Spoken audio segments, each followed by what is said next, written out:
A empresa do ex-prefeito de São Paulo, Paulo Maluf, devolve mais de 150 milhões de reais à Prefeitura Paulista por desvio de verbas em obras. Assunto para o repórter David de Tarso.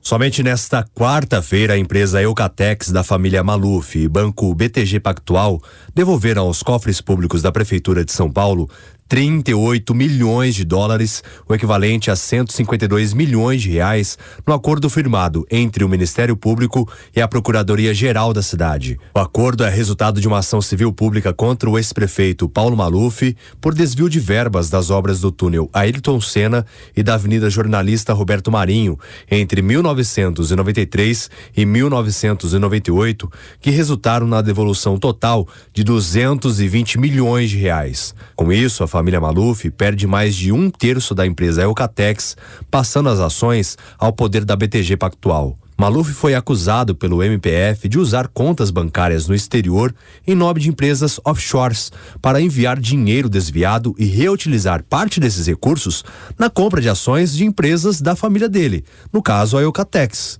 A construtora responsável teria promovido um superfaturamento da obra e repassado dinheiro a Paulo Maluf. A Prefeitura e o Ministério Público adicionaram ao processo diversos documentos, como extratos bancários e cópias de cheques, tentando mostrar o caminho do dinheiro, passando primeiro por Nova York e indo parar na ilha de Jersey. A Prefeitura de São Paulo já tinha recuperado, em bancos de contas internacionais, 63 milhões de dólares.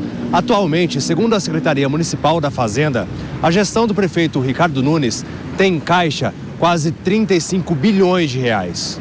Os promotores de justiça ainda procuraram obter indenização de mais de 250 milhões de dólares em multas por improbidade administrativa e ações civis públicas propostas contra Paulo Maluf e Flávio Maluf e outras pessoas físicas e jurídicas perante a 4ª Vara da Fazenda Pública de São Paulo. Em nota, a Eucatex afirmou que, com a concordância de todas as autoridades envolvidas e o aval dos entes reguladores, o acordo de autocomposição firmado pela companhia e o Ministério Público encerra uma antiga controvérsia jurídica de forma definitiva e demonstra a postura colaborativa da empresa, que agora, sem estar sujeita a novos questionamentos, poderá seguir com as suas atividades de forma estável e com segurança jurídica, além de alcançar novos níveis de governança corporativa, de forma a confirmar as expectativas do mercado.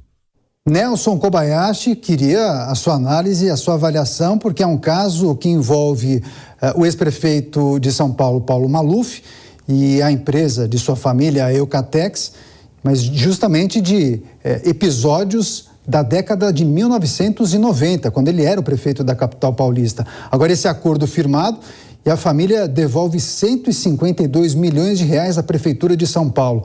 É algo incomum, surpreende do ponto de vista jurídico. Aqui, do ponto de vista do cidadão, da população, parece que a Prefeitura não saiu no prejuízo. Mas é importante acordos mesmo, depois de tanto tempo, serem firmados e acertados?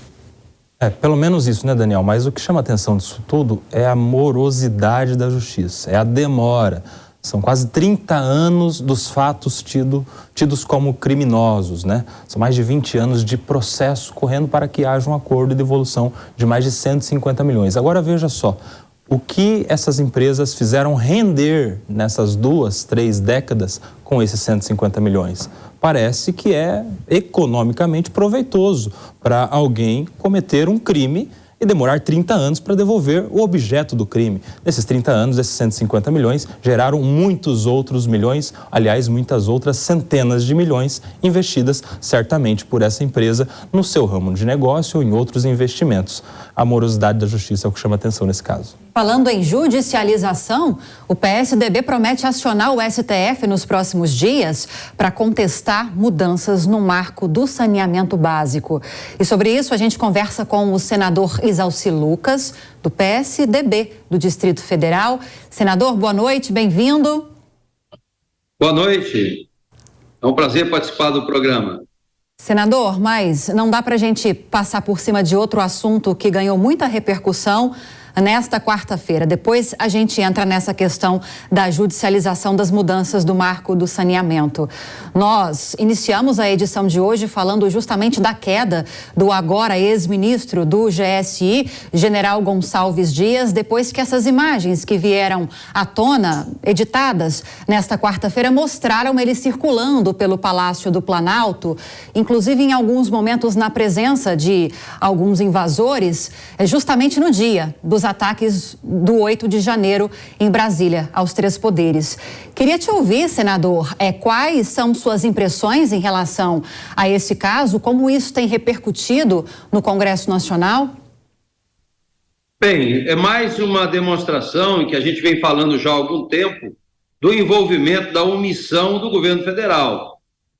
O próprio documento que foi exposto, vamos dizer assim, a alguns senadores e deputados, que foi o relatório da ABIN, já sinalizava, já existia relatórios dizendo que haveria esses atos do dia 8 de janeiro, o risco que correria. Assim como também aqui o próprio Secretaria de Segurança Pública também já tinha um parecer antes, na sexta-feira, da secretária, que é da Polícia Federal, também comunicando o fato que deveria, em função do que foi ouvido e apurado no QG do Exército, tudo isso.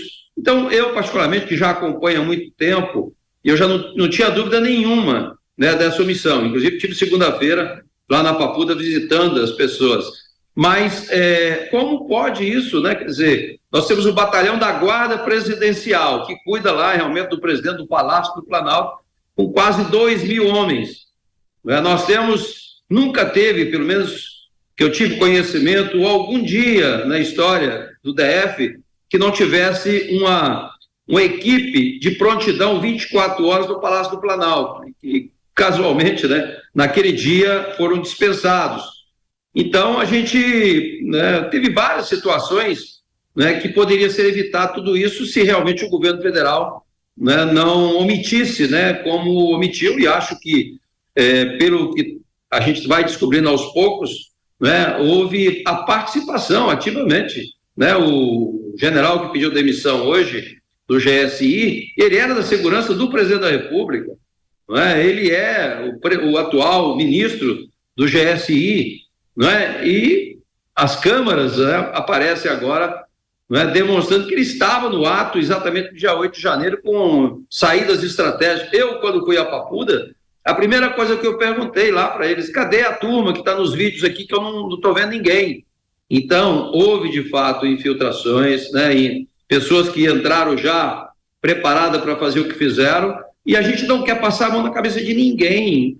O que a gente não aceita também é a condenação coletiva, tem que ser individual, e cada um vai responder pelo que fez e também pelas omissões. Nós queremos saber, de fato, como é que foi construído tudo isso, que já tinha gente aqui no Congresso Nacional, no Palácio do Planalto, junto com o efeito manada, vamos dizer, que aconteceu, pessoas que estavam aqui, que vieram, lógico que tem aqueles que quebraram de fato, que gravaram o vídeo, que fizeram, gente foi presa depois do dia 8, foi dia 9, então é isso que nós queremos apurar, e a única forma de ter transparência, para que a população realmente acompanhe tudo, é de fato a CPMI, que o discurso hoje mudou, aqui no Senado, o líder do Congresso, o Randolph, já fez o discurso que eles também querem apuração, não sei o quê, mas não foi o discurso de ontem, que acabou surpreendendo a todos nós que tínhamos feito um acordo de votação na segunda, de líderes sobre os vetos, e ontem o governo, a base do governo, pediu adiamento, que não é nem, o presidente não tinha motivo de adiar, porque na prática isso é um direito da minoria, e a maioria jamais poderia tirar o direito da minoria, que já um assunto já superado, definido pelo próprio Supremo também, e a gente tinha a expectativa de que o presidente do Congresso cumprisse aquilo que ele mesmo fez, que foi a convocação para terça-feira, 18 horas. Vamos ver agora na quarta-feira, às 12 horas, se de fato a gente faz a leitura e instale logo essa CPMI, que hoje está patente e clara que nós vamos chegar onde nós estamos já falando há muito tempo, da omissão ou da participação do governo federal nesses episódios. Tá certo, senador. Mais cedo o senhor colocou na rede social o seguinte: o governo federal deveria dizer logo: não queremos a CPMI, temos medo que apure isso. O senhor bem disse que o discurso mudou, pelo menos em relação a Randolfo Rodrigues. O senhor entende que, então, o caminho será a instauração da CPMI a partir da semana que vem. Aquela tentativa de dissuadir alguns parlamentares, essa tentativa será colocada de lado, esse movimento está enfraquecido. O senhor, então, aposta na instalação da CPMI. Teremos, então, essa investigação no âmbito do Legislativo? Não tenho dúvida, porque na prática o governo já fez todas as tentativas, né, imagináveis, com oferta de cargos, emendas, etc. E não houve, aliás, houve 11 retiradas dos deputados, mas houve 17 de apoiamento. Então, nós temos consolidado 195 assinaturas e que o necessário seria 171, mas temos 195. E aqui no Senado bastaria 27, nós temos 37. Então, eu até disse, né? Até quarta-feira, qualquer retirada de assinatura é no mínimo suspeito. Então, a gente precisa acompanhar os 195, os 37, para ver se de fato vão tirar. Eu acredito que não tiram, né? Mas se houver essa pressão, que eu acho difícil acontecer, né? A gente tem que acompanhar por que retiraram. Mas eu acredito piamente, né? Porque até quórum, nós bastaríamos 1/6 para fazer a leitura, 1/6. E a gente tinha quórum para decisão, né? Tanto, nós tínhamos 45 senadores e o quórum suficiente da Câmara dos Deputados. Então, acho muito difícil. Agora, o que vai acontecer, pode ter certeza, não é que vamos instalar uma CPI. Lógico que o governo vai ter a participação, a base do governo vai participar, mas nós teremos oportunidade de mostrar para o Brasil, né, tudo isso, convocar as pessoas, ter conhecimento dos documentos que ainda não foram revelados, né?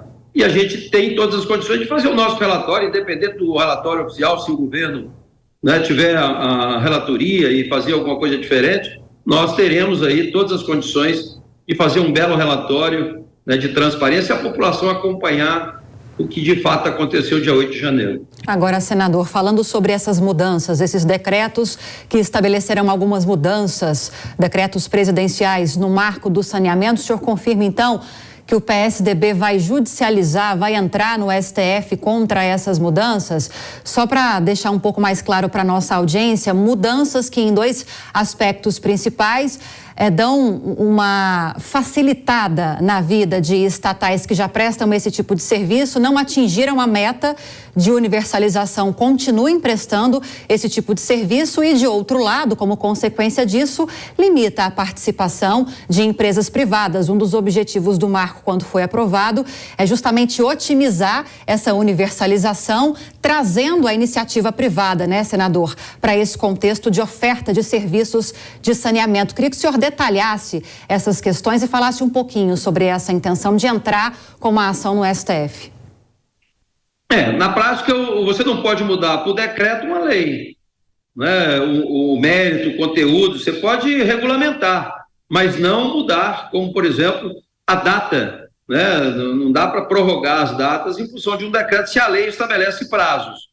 Então, esse é um dos motivos. Segundo, né, a gente que acompanha essa questão do saneamento do Brasil, né, se não tomássemos naquele momento da política do saneamento, da lei, do marco regulatório de tudo isso, né, a gente tem aqui sempre um adiamento, seja na questão do lixo, né, da coleta do lixo do Brasil, que não se aproveita nada, que já adiaram 30 vezes já, não é? Nós temos hoje, né, essa questão do saneamento da água potável nas casas, que estabelecemos um prazo em 2033 ainda, para que a população, né, tenha realmente 90% ainda de água e saneamento, né, nessa linha, e tem que ter esse compromisso. As empresas competentes, né, e que têm dinheiro para investir, no caso, né, de alguns estados, tem que assinar também o compromisso, né, e ver a viabilidade econômica de investimento para atingir essa meta.